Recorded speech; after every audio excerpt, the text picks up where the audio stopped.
Hey guys, this is Eric from Game Shampoo, and I'm going to be bringing you a review of the PlayStation Vita today. So, first thing you'll notice about this system is probably its size when you open it up. I've got a PSP here, and I've got a 3DS over there. So, you can see the system's edges do overlap the PSP's a good bit. It is a good bit longer,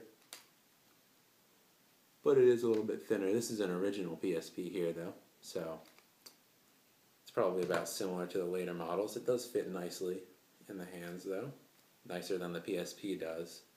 Especially for me, I have kind of big hands, a little bit bigger than the system, and the PSP feels like it was made for slightly smaller hands, so that's nice. I've got a 3DS right here. This one is going to be a little more striking.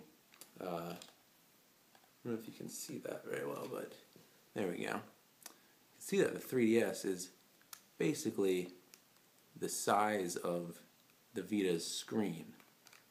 So the Vita is like vastly bigger. A little bit thinner though, because the 3DS does have to fold open. So, next you'll probably notice the buttons. They're pretty tiny, despite the fact that the system itself is massive. It's got two little analog sticks down here. I don't know if this plays very well, but they are actually sticks, not nubs like you would find on the 3DS or the PSP. And it feels a little weird at first to be using analog, like proper analog sticks on a handheld system. But after a good like 10-15 hours of use, I've gotten used to it and I really like them actually. The one problem you might have is there's no grips really on here. It's a rubber surface, but some people will definitely have their fingers slip off. I haven't really had an issue with that, but I know some people who have.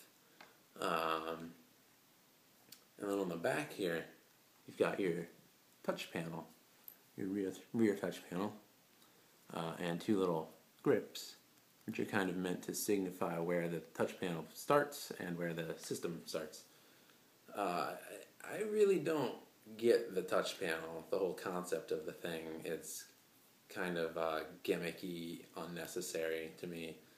I ended up touching it a lot by accident during a game of Little Deviants.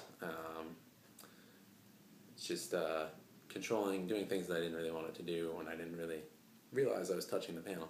Because it takes up the vast majority of the back of the system. It's just feels like it was put on there for another bullet point, really. Otherwise, though, I mean, the buttons have a nice snappiness to them. The sticks feel loose. They feel like tiny versions of the PS3 sticks, kind of. The shoulder buttons are a little squishy, but they still have a nice give to them. So let's turn the system on. Take a look at the OS that we're running on here. Just watch it boot up. Got a safety warning, naturally. And here we go. So you're going to want to touch this and drag it down, kind of peel it off. And I've got Uncharted in here right now, so it's notifying me of that. You can see this interface entirely touch-based. None of these buttons are doing anything. Got multiple screens here that have all your different icons on them. I've obviously set my background to be a Rayman background, but it starts out with just kind of a monotone color thing. You can adjust the backgrounds by lingering your touch on it and touching down here. You can see kind of the different backgrounds. They're kind of plain. So I can see what they're going for with this interface. They're obviously going after the iPhone with its similar, paged icon kind of view, which has really become pretty iconic, but it doesn't really work. And part of that problem is that every time you put in a new game, it creates an icon on the screen. and that icon stays there whether you have the game in the system or not. So you can see I've got an icon for Wipeout right here, but Uncharted is in the system. So I touch that, and you can get kind of the information. You can delete the icon too, but jump out of this view, I touch the icon, comes up with this menu, it says start, click start. It's like, hey, maybe you should put the game in. Then you click OK and it just goes back to the menu. Close it by, no, do not want that. Close it by swiping down, which is pretty cool.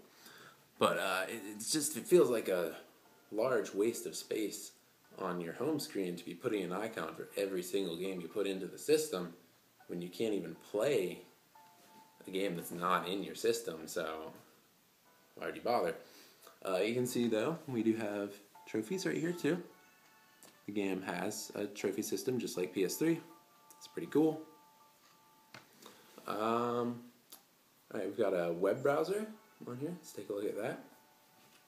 So you can jump into the browser, and what you're going to find here is that this browser has seen some pretty significant improvements since the PSP was created, obviously, largely due to the touch interface. So let's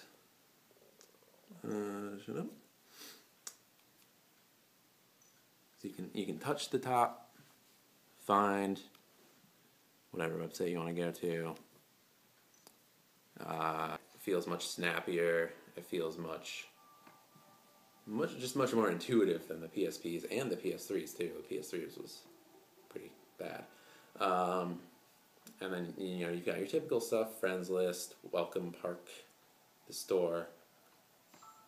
Welcome park is a pretty unique feature to the system. Just kind of serves to introduce you to some of the functionality, like the touchscreen, back touchscreen, etc. And I don't know, it's kind of... Why don't you try a tutorial that uses the camera next? Why don't you try a tutorial that uses the camera next? There you go. It shows you off to all the features, because Sony really took a kitchen sink approach when they were making the Vita.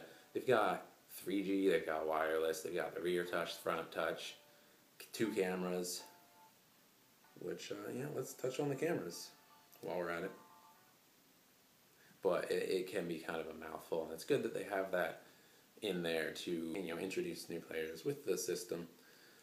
But the cameras, gosh, the cameras are not very good. I don't know how well this plays, but I took a picture of a spoon, and it is grainy as heck. I mean, I think it's something like a 2 megapixel camera. It's not gonna replace your iPhone by any stretch of the imagination. Check out some of the other features here.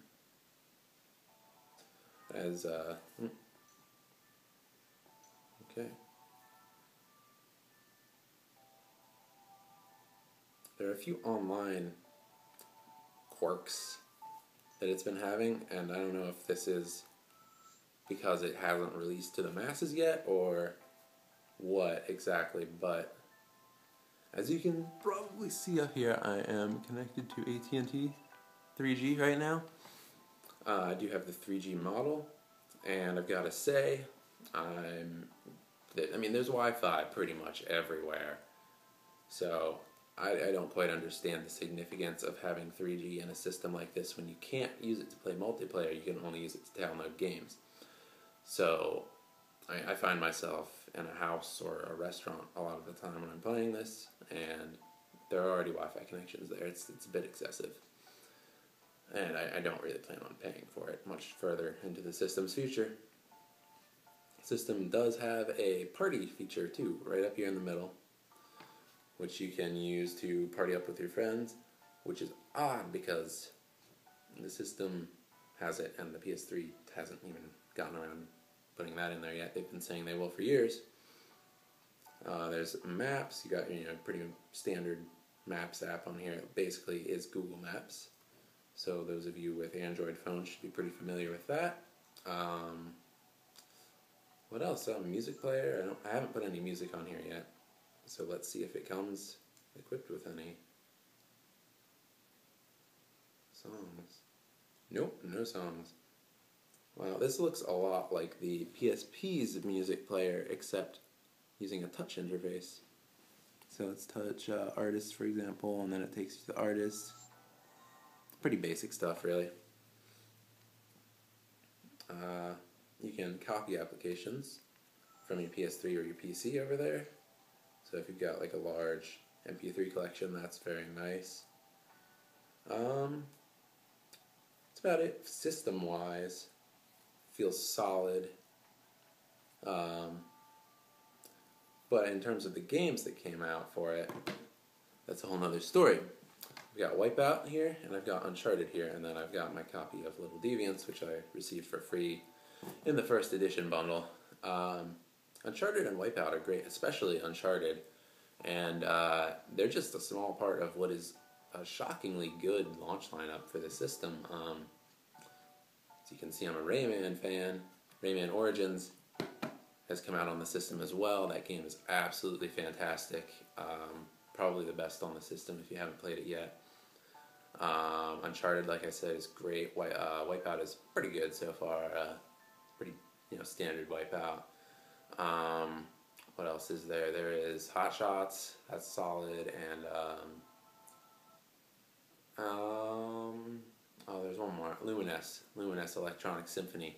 That game is also great. Perhaps a little expensive since I'm used to paying $15 for my Luminous, not 40, but still a really surprisingly solid lineup, and with things like Gravity Rush and Little Big Planet in the future, it looks like it's going to continue to be really strong, which is obviously the most important thing when you're considering buying a new game system. So, overall, the feel of the system is good. It might take a little bit of getting used to. It might surprise you with how large it is. It's definitely not going to fit in your pocket. It's just a solid system. It has its flaws, though. The interface tries to copy the iOS interface, and it really doesn't work that well. You're going to end up going through all the menus, deleting all this stuff that really doesn't need to be on there. The 3G seems pretty excessive when Wi-Fi is in like every restaurant, every bus station, every house now. You really don't need to be paying $20 a month or whatever for AT&T to give you 3G. Rear touch panel is gimmicky and kind of dumb. You'll touch it a lot by accident. And the cameras are awful. They're very awful. They're horrible.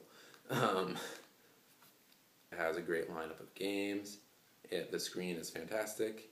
Oh, I should touch on the screen, actually, by the way. I kind of forgot about that. It's an AMOLED screen, which basically means that it's going to look gorgeous, except when you go outside. And then you're really going to notice a lot of glare on the screen. For me, that's fine. I play this a lot inside. You can play it on the Metro, the Muni, the ferry, and I've been taking it with me back and forth on public transportation. It works fine. But if you're gonna be going outside, if you're gonna be like for kids in a long car trip or something, it's kind of important to see the screen when you play it, and that's not really possible in harsh sunlight. But I mean, like I said, it looks nice. So there are definitely some flaws that I didn't quite expect with the system, the interface being the main one. And there are a few things that have carried over from the PS3 that Sony would do well to eliminate. When you sync your trophies, for example, it's not an automatic thing like it has been on the Xbox or on Steam for years now. It's still that little bar that slowly chugs up, and the interface can feel very cluttered too. But, I mean, those things aside, Sony did obviously go out of their way to include as much as they can in this system, and it's really up to the developers to utilize it well. The system itself is pretty well designed. I've been having a lot of fun with it over the last few days. So, let's say I'd give it about a 7 out of 10, and we'll see where it goes from here. So, thanks for watching. Be sure to like and subscribe, and I will see you later.